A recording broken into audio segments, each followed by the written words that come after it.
Hey, it's Clay Trader, and this will be a video chart on MJNA. Done this one a couple times before. Want to get things updated here. We are looking at the weekly chart here. What better time to do a weekly chart than on Friday? But before we even get into the chart, first I want to point out that the company did put out news this morning. If you go to Yahoo Finance, Google Finance, any of those news sources, whatever you prefer, and pull this up, it's another bullish press release. So just more good stuff coming on the news front. So I'd encourage you to pull this up, read it, and see what the company is been doing to keep their shareholders up to date. So here we are again with the chart. This is the weekly chart, and what that means is instead of each one of these bars representing 1 day's worth of price action, which is what you would normally see, each one represents 1 week's worth of price action. So just a good and better way to get an overall picture of things that are going on. And like I said at the beginning of the video, being that it's Friday, this candle is now done forming. So we can map out this chart without having to worry about what could this candle potentially look like. The week's over, so this candle is done, taking shape. First thing, this right here is just a bad print. I'm not sure why eSignal, my data provider, hasn't taken care of this, but it is what it is. But that's just a fat finger trade, whatever you want to call it. So we're just going to ignore that and not even really give it any more focus.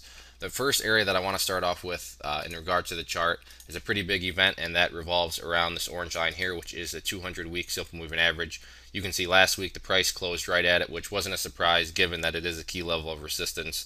However, the big thing this week was not only was the price able to get above it, it then ultimately was able to close above it. So that's a key sign and a good indicator of just the strength that MJNA has. So to close above this level, although it wasn't by much, it still closed above it, so that's a good sign. And this moving average is valued at 0.125, so 12.5 cents is the newest level of support. But if that level doesn't hold, by no means should anybody panic or anything like that, because there are still a ton of other support levels below it. The next level of support being here at 11 cents. So get that changed to green to represent support. And then you also have these moving averages here. And as you can see, during this upwards move, the moving averages have been doing a very good job of providing support, particularly the 10-week simple moving average, that blue line, and the 20-week simple moving average, that gray line right there. But you can see they're all sloping upwards, including now the 50-week simple moving average. So again, the overall context, is clearly bullish again when you're looking at the direction of these moving averages. And then finally, kind of the key move or key support level, I'll call it, is going to be right down here. We're going to call it the 6.5 cent range. Now I know what you're thinking. What are you talking about? 6.5 cents? That's so far below the price. But let's think about things real quick from an overall chart perspective. That's the key. So if you're a day trader, of course you don't want to see this, but I know a lot of people are in this for the overall company, the overall chart. So let's just think about this. Let's say the price does drop down here, finds support, and then bounces back upwards. Sure, that wouldn't be preferable. I totally understand that, but now if we do this set of lows compared to this set, to actually even compare to this set, if we want to go back that far, when we're looking at it like that, it gives us the ability to do that. Or if we want to start here, we could even draw a steeper one. But the point being, we can still draw uptrend lines. The name of the game is higher lows. So even if the price were to come down here to the 6.5 cent range, it would still be putting in a higher low, and that's what you want to see at the end of the day. So again, I totally understand that wouldn't be preferable, but if you care about the overall chart and the overall trend, the price could still come down here, and it would still remain in a bullish overall context. Now for the fun stuff, the areas of resistance,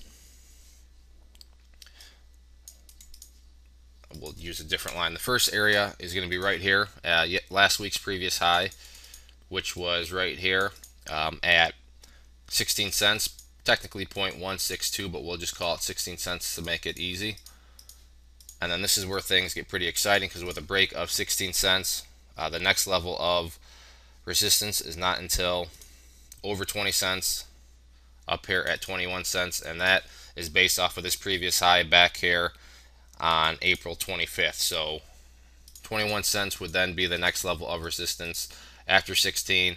After 16, there was another one then right at 23. But then after that, things start to get even further apart. So I don't, one step at a time. I don't want to get too far ahead of myself. I'm sure I'll be back to update the chart. If the price can start to put some closes above these areas. But the point being, there's a lot of room for movement here, and with the nice trend that's been forming and all these support levels that are now below the price, it should hopefully continue to be a nice methodical move upwards. So if there are any other questions on the chart, please let me know. If not, again, go check out that press release and keep your eyes on this one. One more time, this was MJNA. Thanks for listening and enjoy your weekends.